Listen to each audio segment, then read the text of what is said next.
Greetings, my fellow YouTubers out there, citizens of cyberspace and the internet. Normally I will be doing my general weekly update on my channel, but because of all this issue that's going around with net neutrality, again, there's been a lot of issues that have been going out there. Fight for the net. We are about to lose what it is to have a free internet. So I strongly recommend that you look up net neutrality and battle for the net, because the way things are going, it looks like on December the 14th we may not lose what it is to have the free internet. And because of this, I know I could go on to a rant about the FCC and Comstock and whatever, about all the different problems that are going on there, but there are a lot of other videos out there that are already doing that. But instead, I wanted to do a reading today.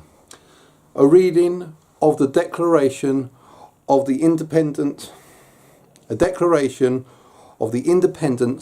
Cyberspace by John Perry Barlow.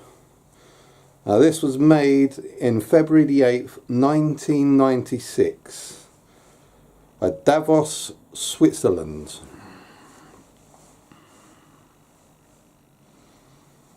Firstly, sorry if I do any video editing. It's probably just because I might have to go over a couple of lines again, but by John Perry Barlow. Governments of the industrial world, you weary giants of flesh and steel. I come from cyberspace, the new home of mind. On behalf of the future, I ask you of the past to leave us alone. You are not welcome amongst us. You have no sovereignty where we gather. We have no elected government, nor are we likely to have one.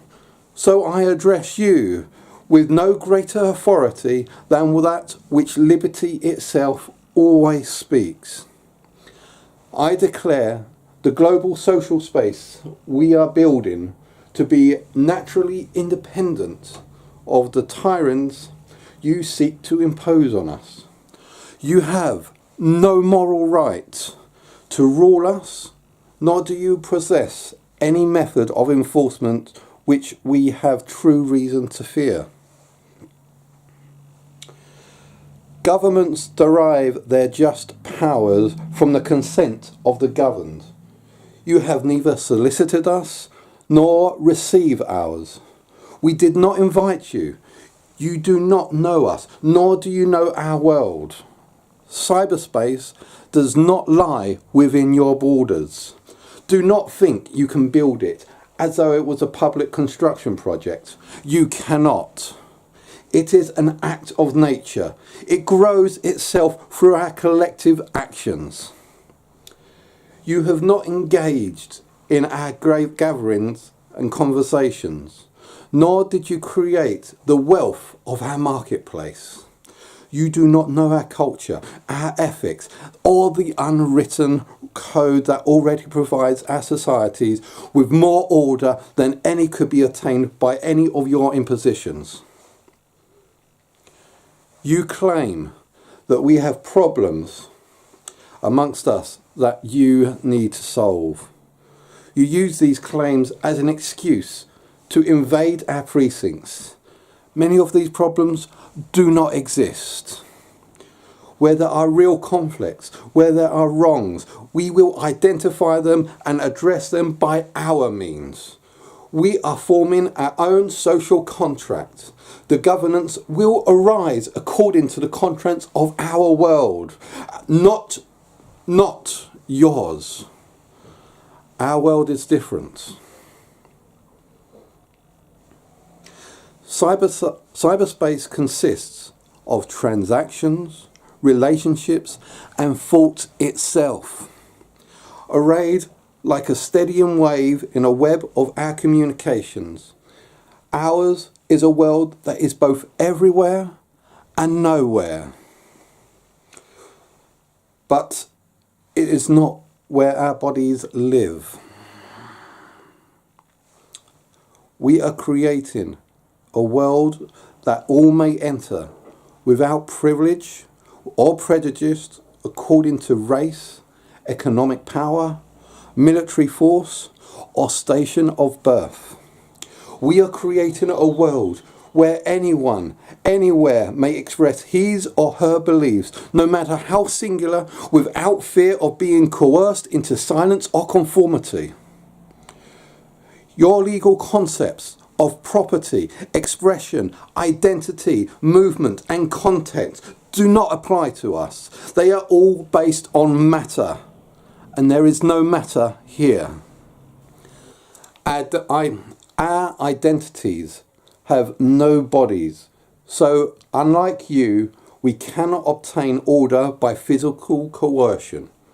We believe that from ethics, enlightened self-interest, and the Commonwealth, our governments will emerge.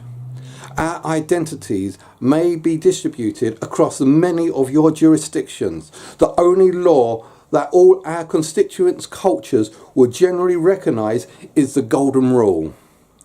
We hope we will be able to build our particular solutions on that basis, but we cannot accept the solutions you are now attempting to impose on us. In the United States, you have today created a law, the Telecommunications Reform Act, which repudiates your own constitution and insults the dreams of Jefferson, Washington, Mill, Madison, de Tocqueville, and Brandeis. These dreams must now be born anew in us. You are terrified of your own children, since they are native in a world where you will always be immigrants. Because you fear them, you entrust your bureaucracies with the parental responsibilities you are too cowardly to confront yourselves. In our world, all the sentiments and expression of humanity, from the debasing to the angelic, are part of a seamless whole. The global conversation of bits. We cannot separate the air that chokes us from the air upon which wings beat. In China, Germany, France, Russia, Singapore, Italy, and the United States, you are trying to ward off the virus of liberty by erecting guard posts on the frontiers of cyberspace. These may keep out the contagion for a small time, but they will not work in a world that will soon be blanketed in bits-bearing media.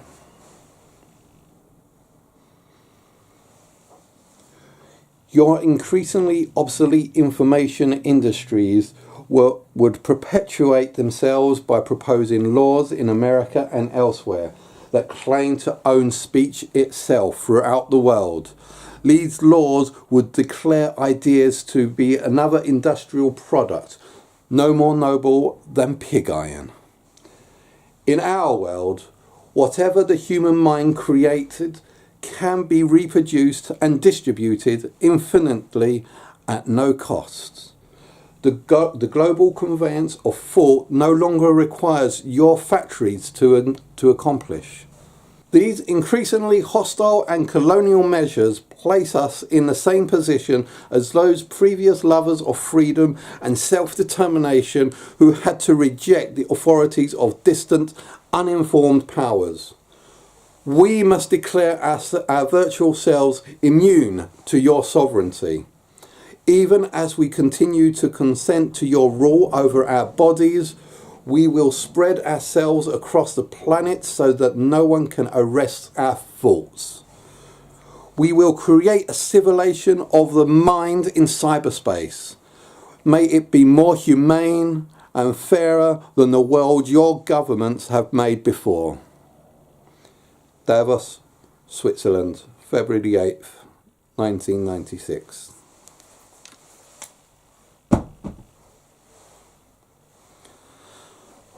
Thanks very much for watching. This has been the Declaration of the Independence of Cyberspace.